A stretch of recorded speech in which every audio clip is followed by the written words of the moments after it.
Si vous voulez vivre longtemps et vivre des jours heureux, honore ton père et ta mère, nous dit Dieu dans les 10 commandements.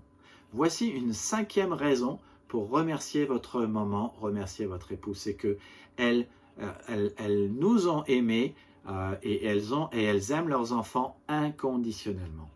La parole de Dieu nous rappelle ce qu'est l'amour inconditionnel dans ce fameux passage, souvent lu lors des mariages.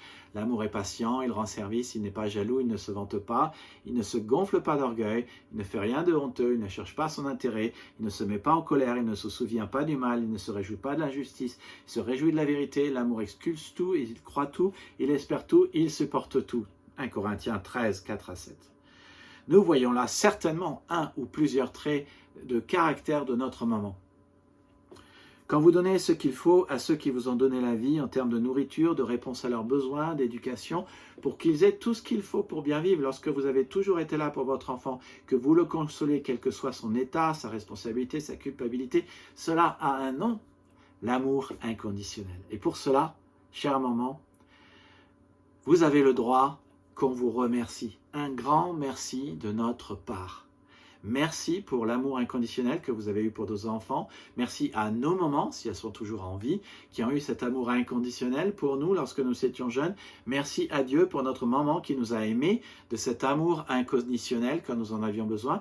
Et merci à Dieu parce que là aussi, cet amour inconditionnel que nos mamans ont eu pour nous est aussi le reflet de l'amour qu'il a pour nous, pour chacun de nous qui sommes des humains.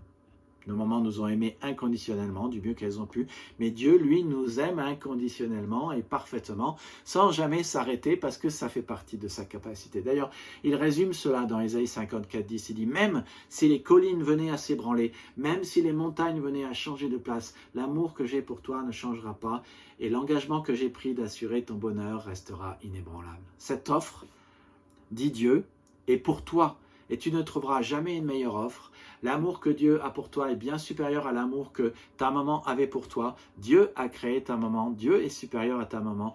Et le même amour inconditionnel que ta maman a pour toi, Dieu l'a de manière parfaite pour toi. Toutes les caractéristiques d'amour parfait que ta mère ou ta femme avait, pour lesquelles nous sommes infiniment reconnaissants. Ta mère, ta femme les avait parce qu'elle a été créée à l'image de Dieu et Dieu possède ces qualités de manière parfaite. Alors, remercions les cieux et la terre et remercions le Dieu des cieux et la terre pour chacune de nos mamans qui sont parmi nous aujourd'hui. Remercions le Seigneur pour notre épouse qui a été une bonne mère pour chacune des raisons que nous avons citées et ne nous privons pas de l'amour inconditionnel de Dieu qu'il offre à toute personne qui lui fait confiance pour sa vie ici-bas. Choisissons à notre tour aussi d'investir notre vie dans une personne qui a besoin de nous pour sa vie chrétienne. Et je veux vous inviter à prier ensemble. Inclinons nos têtes, fermons nos yeux. Merci Seigneur pour nos si précieuses mamans et épouses, ce qu'elles ont fait pour nous et pour nos enfants. Et merci pour la vie, les soins, l'éducation, leur présence, leur amour. Nous prions Seigneur que tu les bénisses. Amen. Que Dieu vous bénisse. N'oubliez pas de vous abonner et de liker cette vidéo.